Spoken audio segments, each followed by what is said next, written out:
January 23, 1944. Kiska Island, Aleutian Archipelago.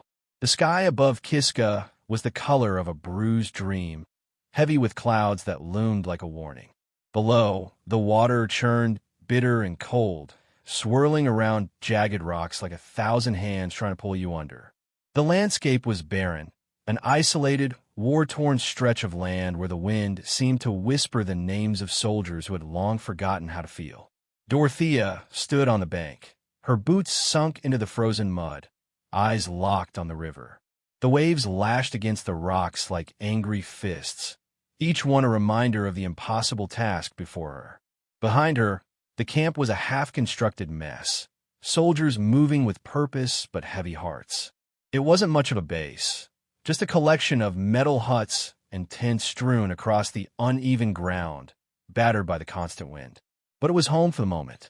Home, as much as any place could be during a war. The Aleutians had become an unexpected front in the Pacific conflict. The Japanese had taken Kiska early in the war, hoping to establish a foothold in the U.S. territories. For months, the island had been a battleground, with no clear victor. The Allied forces had made their push to reclaim it, but they had run into problem after problem. Supplies were scarce, and intelligence on the enemy's position was patchy. What had begun as a strategic operation to weaken Japan's hold on the Pacific had become a struggle for survival. Dorothea, a nurse in the 2nd Medical Battalion, had never intended to be part of the battle. She had volunteered to serve in the Pacific out of a sense of duty, yes, but also to escape the confines of a life that had never felt quite right. Born in a small town in Ohio, Dorothea had always been the quiet one, the girl who could sit for hours in the library, lost in the pages of history books or novels about distant lands. When war came to her doorstep, she answered the call, as so many did, seeking something greater than herself. But the harshness of war had torn at her in ways she hadn't expected. She wasn't a fighter. She wasn't a soldier. She was a nurse, someone who was supposed to heal, to mend broken bodies, to soothe wounded spirits. But that day, standing at the river's edge, Dorothea understood that healing wasn't always about comforting the sick. Sometimes, it was about crossing the river, even when you couldn't swim. It was late afternoon, and the shadows were stretching long across the island, as if the sun itself was retreating in fear. The soldiers who had gathered around her were quiet now, too, their eyes on the river. They knew what was at stake, but no one was speaking. Words had become a commodity long ago, traded for the basic necessities of survival. The river was wide, wider than it appeared from a distance. The current was unforgiving. Dorothea had seen it before, had heard the stories from the men who had crossed it. Many had tried, few had succeeded. Those who didn't were lost to the cold, pulled under by the sheer force of the water. There were no bridges here, no boats, no easy way across. For weeks, they had tried to find a safe route, to scout the Japanese positions, to resupply the troops who were pinned down on the far side of the island. But the river had proven an impenetrable barrier, a blockade more dangerous than any enemy they had faced. For weeks, Dorothea had watched as the men, soldiers hardened by battle, gave in to the relentless demands of nature. Some had lost their will to fight. Others had drowned trying to cross. But none of them had been able to deliver the vital intelligence that could shift the balance of the war in their favor. And now it was her turn. She wasn't a soldier. She wasn't trained for this. But she had something the others didn't: the will to survive, the drive to push past the limitations of her body, and the knowledge that there was no other choice. If she didn't go, if she didn't risk everything to deliver the information to Allied forces, the battle would be lost. Kiska could fall. The Pacific could be lost. The war could be lost. Her breath fogged in the icy air as she reached for the pack on her back, adjusting it one last time. She had everything she needed: radio, maps, medical supplies. Everything except the confidence that she could make it across the river alive. But that, she realized, was the nature of war. It was a gamble. It was a game of chance, of survival. And sometimes it didn't matter what you were capable of. It only mattered if you were willing to try. Dorothea's fingers trembled as she tied her boots tightly, trying to block out the fear gnawing at her chest. The sound of the water was deafening now, drowning out everything except the beating of her own heart. She was about to make a decision that no one would have ever expected. She would cross that river, not because she could swim, but because she had no other choice. The river might pull her under. The enemy might find her. But if she didn't try, if she didn't step into that water, everything they had fought for would be lost. She looked at the soldiers behind her. They were still silent, waiting for a miracle they knew might not come. A man named Sergeant Miles, who had known her for months now, met her eyes. His gaze was steady, filled with something that bordered on respect, maybe even admiration. But there was also fear. Fear that he would never see her again. She didn't know if she could reassure him or if there was anything she could say to make it easier. With a deep breath, she stepped forward, her feet sinking into the mud. Her heart pounded as she moved closer to the river's edge, where the water churned in front of her like a living thing. The first step into the river would be the hardest, but it was also the only step that mattered. As she waded deeper into the water, the cold took her breath away. The shock of it, the freezing grip of the river, stole the warmth from her limbs. Her body screamed in protest, but she kept going. The current pushed against her, threatening to drag her under. She had to fight, to push harder, even when it felt like the water was swallowing her whole. And yet, somehow, she kept moving forward. The soldiers watched in silence from the bank, unable to help, unable to do anything but hope. There was no turning back now. Dorothea had taken the first step into the river, and it was a step into history. But would it be the last? The water was an animal, a beast of nature that had no mercy. It gnawed at Dorothea's legs, pulled at her feet with an intensity that seemed almost personal. Each step forward felt like an eternity, the river dragging her back, as if it had decided she was not meant to cross, as if it had decided she wasn't worthy. But Dorothea wasn't about to let the river decide for her. She had been through this before, this feeling of being pulled under, of the odds stacked so high against her that the idea of survival seemed laughable. But she'd survived before. It was the only thing she was certain of in a world that had become increasingly uncertain. She'd survived the first wave of bombings in the Pacific, when her hospital was nothing more than a collection of tents and makeshift rooms. She'd survived the chaos of evacuation when planes strafed the coast, dropping bombs that turned the world into fire and dust. She'd survived the sickening weight of isolation, when the silence of the islands felt like a kind of death. But this was different. This was a different kind of fight. Her body was a foreign thing to her now, stiff from the cold, heavy with the burden of the pack on her back. Her limbs ached. Muscles that had once been graceful and light now felt like concrete, slow and reluctant.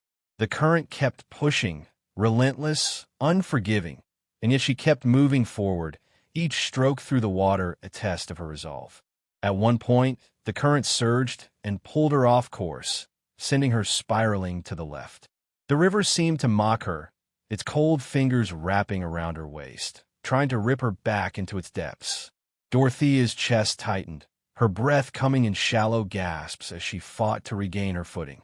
She could feel the sharp rocks beneath her feet, jagged and unforgiving, but she refused to let them break her. Her eyes scanned the shore, her mind calculating the distance between her and the other side. She had never been a strong swimmer, had never imagined herself in this kind of position. But war had a way of changing things, had a way of thrusting people into roles they never would have chosen for themselves. It was always the ones least prepared, the ones who had no other choice, who were forced to rise. Her thoughts drifted back to the soldiers she had seen along the bank, their faces a mixture of fear and hope. They hadn't expected her to make it this far. Hell, she hadn't expected herself to make it this far. But here she was, halfway through the crossing, and the water was still pulling at her like it was determined to swallow her whole. She had been told that the river was impassable, that no one could make it across without drowning. And yet, she was still here. There was something defiant about it, something primal about the way the river fought back, and something equally defiant about the way she refused to give in. She wasn't a soldier. She wasn't trained to fight battles. But she had a mission, and that mission didn't care if she could swim or not. It wasn't just about her anymore. The lives of the men on the other side of the river depended on her. The intelligence she carried could change everything. It could shift the momentum of the war. It could give the Allies a chance to win. But it wasn't just about them either. It was about something more, something that Dorothea couldn't quite put into words. It was about a kind of defiance, a refusal to let the weight of the world break her. As the river pulled her deeper, she took in another steadying breath, her lungs screaming for air.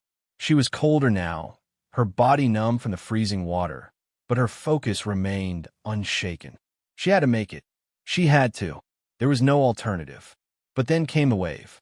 It hit her like a punch to the chest, knocking the breath from her lungs, sending her spinning in the water.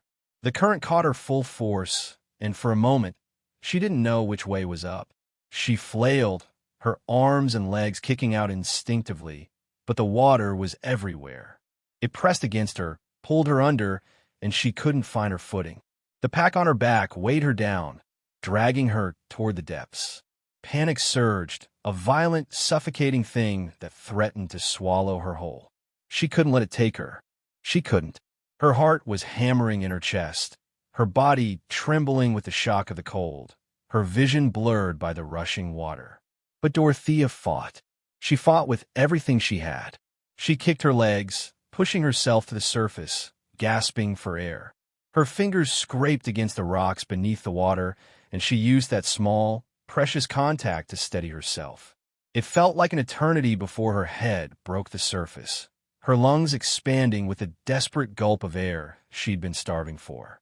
Her body trembled with exhaustion, but there was no time to rest. She couldn't stop. Not now. Not when she was so close.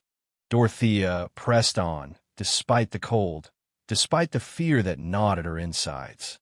The water seemed endless, the distance stretching out before her like a cruel joke. Every time she thought she had gained ground, the river pushed her back. Her arms were sore, her legs numb, but she could see the outline of the far bank now, the dark silhouette of the trees against the dying light of the afternoon sky. She was getting closer. With every stroke, with every painful lunge of her body through the water, Dorothea kept her focus. She could almost hear the voices of the men she was fighting for, could almost see the look in their eyes when she made it to the other side. She imagined the gratitude, the relief, the weight lifting off their shoulders. It wasn't just about her anymore. It was about all of them. It was about the collective will to survive. Her mind drifted again to the soldiers on the shore, standing still, waiting. They were out of her sight now, but she knew they were there, watching, praying. She knew that they had all but given up hope, that they had told themselves this was a lost cause. And yet, she kept moving. She kept fighting. As the river began to narrow, as the water grew shallower, Dorothea pushed forward one last time, her chest burning, her body screaming in protest. And then, at last, she felt it. The riverbed beneath her feet, solid ground, the beginning of the shore. She was almost there. She could feel it, feel the end of this impossible journey just within reach. But she had no way of knowing how much farther it would cost her to cross. The shore was close now. Dorothea's feet scraped against the rocky bed as she staggered through the last stretch of the river. The water was no longer pulling at her, but the weight of the cold still clung to her like a shadow, and her legs felt like lead. Her breath came in shallow, ragged gasps, each inhalation a reminder of how close she had come to losing everything. For a moment, she considered collapsing on the ground, just lying there and letting the darkness pull her in. But there was no time. There was never time. She had a job to do. The cold had already begun to strip away her strength, but the mission, her purpose, kept her upright, kept her moving. She could hear the voices of soldiers behind her, still lost in the distance, but their echoes seemed more distant now. Her mind was consumed with the last leg of her journey, the final mile to Allied lines, to safety, to the intelligence she carried that would change everything. There was no turning back. Not now. As she reached the shore, she could see the silhouette of the other side in the dimming light. Her boots sank into the wet sand, her body trembling as she pushed herself further onto solid ground. The moment she hit the shore, Her knees buckled, and for a split second, she thought she would crumble. But she couldn't afford that luxury. She had crossed the river. Now, she had to complete the mission. Dorothea wiped the water from her eyes, blinking away the haze of exhaustion and cold. She pushed herself to her feet, steadying herself against a rock. Her heart was still pounding in her chest, but now there was an ache in her bones, a heaviness that would not lift.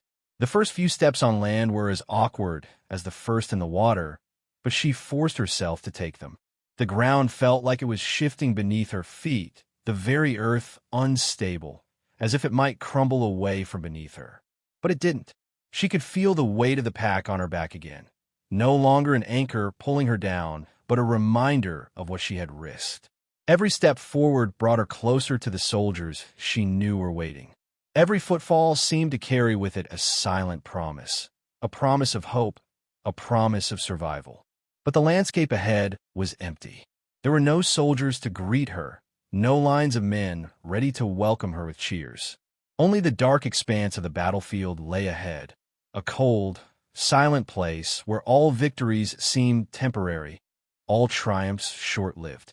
She was still trembling, still dizzy from the cold, but the thought of the intelligence she carried made her press on. Dorothea wasn't sure when the river had stopped roaring in her ears or when the world had turned silent. But now, there was nothing but the harsh, distant winds of the Aleutians and the hollow thudding of her heart. As she made her way further into the rocky terrain, her mind began to race. The plan had always been to reach the far side of the island, to deliver the message that could turn the tide of battle. The map, the coordinates, these were the things that mattered. These were the things that could make or break the mission. She had done the impossible. She had crossed the river. Now it was time to deliver what she had risked everything for. But the reality was sinking in quickly. How would she get the information to the command center? How would they even know she was there?